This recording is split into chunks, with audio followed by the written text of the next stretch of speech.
Chapter 28, Maniac Magee. The first book Grayson read cover to cover was The Little Engine That Could. It took almost an hour and was the climax to a long evening of effort. At the end, the old man was sweating and exhausted. The kid's reaction surprised him. He didn't jump and yippee like he did after the first sentence. He just stayed in the far corner, and he seated on a stuffed and lumpy equipment bag. He had kept his distance all during the reading, letting Grayson know there would be no cheating. He had to do this on his own. Now he was just staring at Grayson, a small smile coming over his face. And now he was making a fist and clenching it toward Grayson, and he said, "Amen!" What's that? Amen! What's that for? Who prayed?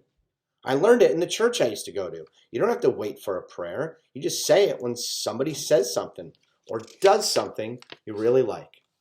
He hopped off the bag and he thrust both hands to the ceiling and shouted, "Amen!" And suddenly the kid was hugging him, squeezing with a power you never suspected was in that little body, unless you'd seen him pull a fastball almost to the trees in dead center field. "Okay," said Maniac, clapping his hands. "What'll it be? I'll be the cook, whatever you want." Maniac had a toaster oven now, compliments of his whiskered friend. In fact, little by little, Grayson had brought him a lot of things: a chest of drawers for his clothes, a space heater, a 2-foot refrigerator, hundreds of paper dishes and plastic utensils, blankets, a mat to sleep on, which the kid ignored, preferring the chest protectors. In time, the place was homier than his own room at the Y. How about a corn muffin?"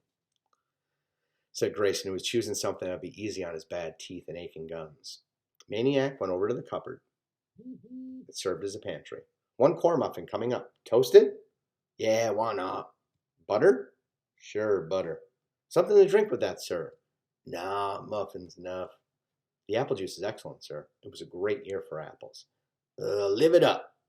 "Yeah, okay, apple juice." "Coming right up, sir." After the snack, the kid proved himself as good a mind reader as a cook. "Why don't you stay overnight?" he said. "It's late."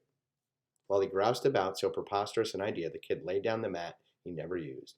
He bulldogged him right down to it. He pulled off his shoes and draped a blanket over him. He protested. This is supposed to be yours." The kid patted his chest protectors. I'm okay. And he knew that was the truth of it.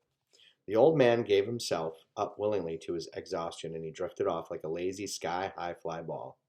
Something deep in his heart, unmeasured by his own consciousness, soared unburdened for the first time in 37 years, since the time he had so disgraced himself before the mud-headed scout, and named himself thereafter a failure. The blanket was there, but it was the boy's embrace that covered and warmed him. When somebody does something you really like, amen, the old man was thinking into the cornmeal and baseball-scented darkness.